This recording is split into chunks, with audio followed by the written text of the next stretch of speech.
Hi guys, అందరికీ నమస్తే. నా పేరు ఏబు, మీరు చూస్తారు మిస్టర్ ఏబు యూట్యూబ్ ఛానల్. ఈరోజు ఈ వీడియోలో వచ్చేసి ఏదైతే ఈ మొదటి తుఫాన్ ఉంది కదా, దాని గురించి మాట్లాడుకుందాం. మా రాష్ట్రంలో ఏ జిల్లాలకి ఇది వ్యాప్తి చెందింది, దాని గురించి ఫుల్ డీటెయిల్స్ అయితే మాట్లాడుకుందాం. అలాగే మన ఛానల్ కనుక కొత్తగా వస్తే లైక్ చేసి అలాగే సబ్స్క్రైబ్ చేసుకోవడం మర్చిపోకండి. కింద బయోలో వచ్చేసి మన ఇన్స్టాగ్రామ్ లింక్ ఉంటుంది అన్నమాట.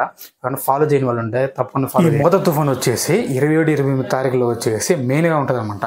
ఆ తేదీలో వచ్చేసి అధికంగా ఉంటుంది అనమాట ఈ తుఫాన్ అనేది.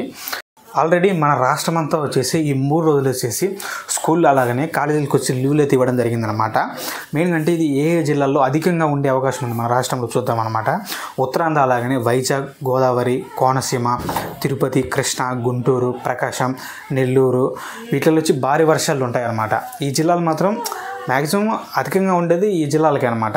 ఈ ఎఫెక్ట్ అనేది, ఈ మోతా తుఫాన్ యొక్క ఎఫెక్ట్ వచ్చేసి ఈ జిల్లాలకి అధికంగా ఉంటుంది. మెయిన్గా ఇది సైక్లోన్ అనేది ఎలా ఏర్పడుతుందంటే, ఒక భాగంలో హై టెంపరేచర్ రావడం వల్ల 25 అలాగనే 35 డిగ్రీలు ఏదైతే దాని మీద హెయిర్ హీట్గా ఎయిర్ ఉంటుంది కదా, దానిపైన వెళ్ళడం వల్ల అక్కడ వ్యాక్యూమ్ క్రియేట్ అయ్యి లో ప్రెషర్ క్రియేట్ అవుతుంది. దీనివల్ల ఎనీ డైరెక్షన్ వల్ల గాలి అక్కడికి రావడం వల్ల ఒక సర్కిల్ రూపంలో క్రియేట్ అయ్యేసి అక్కడి నుంచి మన మేఘల్లోకి వచ్చేసి ఒక గంటకి 200 అలాగనే 300 కిలోమీటర్ వేగంతో క్రియేట్ అయ్యేది ఒక సైక్లోన్ అనేది క్రియేట్ అవ్వడం జరుగుతుంది.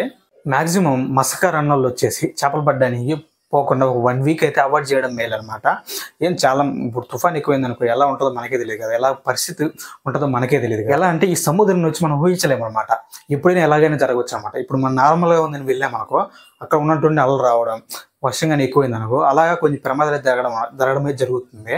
మ్యాక్సిమమ్ ఈ 3 days వచ్చేసి చాలా అలర్ట్గా ఉండాలన్నమాట. ఏం ముందు నాకేం కదా అనుకోకూడదు అనమాట. పోయి లాస్ట్ ఇయర్ ఏం జరిగిందంటే, విజయవాడలో ఇలాగనే జరిగింది కదా, అలాగనే సముద్రం అంతా నది వచ్చేసి ఆ విజయవాడలో మొత్తం నీళ్ళని ఏర్పడ్డాయి కదా. అలాంటి సంఘటనలు ఈ ఇయర్ ఏది కాకూడదని మనస్ఫూర్తిగా కోరుకున్నాం. అలాగే చాలా మంది పిల్లలు అంటే బయట తిరుగుతూ ఉంటారు అనమాట. ఈ 3 రోజులు వచ్చి మ్యాక్సిమం బయట తిరగడం అనేది స్కిప్ చేసేయాలి. మీకు వీలైనంత వరకు ఇతరులకైతే ఈ కష్టకాలంలో వచ్చి చాలా మందికి హెల్ప్ చేయడం మంచిది. చాలా మందికి మీ చదివినంత అయితే కొంత అయితే హెల్ప్ చేయండి. రీసెంట్గా ఒక ఇన్సిడెంట్ జరిగింది అనమాట. వైజాగ్లో ఒక అబ్బాయి వచ్చేసి 10th క్లాస్ చదువుతా ఉన్నాడు అనమాట. ఈ అబ్బాయి వచ్చేసి నార్మల్గా ఉంది కదా, తుఫాన్ అయినా నార్మల్గా ఉంది అని చెప్పేసి స్విమ్మింగ్ చేయడం కూడా సముద్రంలో దిగాడు అనమాట. అలలు ఎక్కువ కావడంతో కొంచెం లోపలికి వెళ్ళిపోవడం జరిగింది.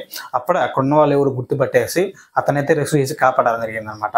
ఒకవేళ అదే కానీ వాళ్ళు కానీ లేకపోతే ఏంది పరిస్థితి, ఇంక వెళ్ళిపోయాడు కదా, అలా ఉంటుంది అనమాట.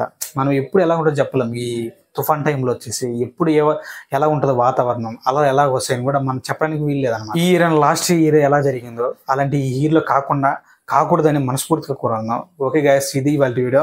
మన ఛానల్ కొత్తగా వస్తే లైక్ చేసి అలాగే సబ్స్క్రైబ్ చేసుకుని మాత్రం మర్చిపోకుండా.